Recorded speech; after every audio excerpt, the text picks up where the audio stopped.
Els responsables de l'Associació de Mares i Pares de les Escoles Alba han recollit gairebé 2.000 signatures per la remodelació de l'accés al centre escolar. Després de reunir-se amb parlamentaris lleidatans, han decidit donar un termini al Departament d'Ensenyament per estudiar el seu cas.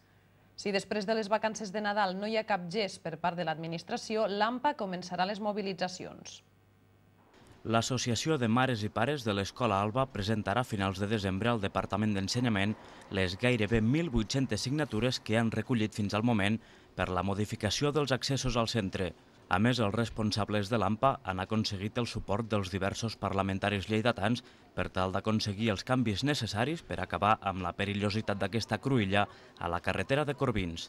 Nosaltres proposem algo tan senzill com que els pares i mares que accedeixin al centre no hagin de creuar la carretera per entrar-hi.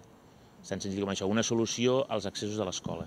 Ja estem prop de les 1.800 signatures, si no hi ha res de nou, a finals de mes ja farem l'entrega oficial al departament, d'establir una data perquè els pares i les mares puguin entregar els fulls, però la cosa va molt bé, la ciutat s'ha mobilitzat, la gent, les famílies, jo crec que millor impossible. Ja dic que és un tema de sensibilitat única, no hi ha opció. Els representants polítics han demanat un termini als pares per negociar amb ensenyament i moure peces al Parlament per trobar una solució positiva.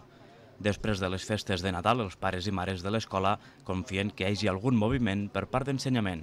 Per part seva, evidentment, la voluntat tota, perquè es veu clarament que és un problema molt greu, i hem parlat i hem aconseguit donar un marge al departament fins passat festes perquè continuem les accions que cregui convenients, nosaltres continuarem amb les nostres i després de festes consensuarem una sortida conjunta al Parlament perquè el tema aquest se tiri endavant.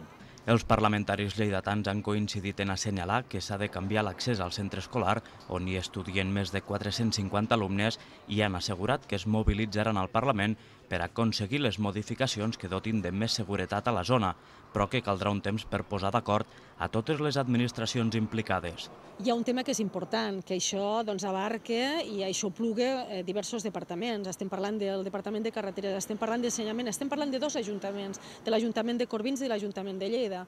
Per tant, això que hauria de tenir una solució final, que és facilitar l'accés i que ningú tingués cap perill, doncs això els diferents departaments s'han de posar d'acord.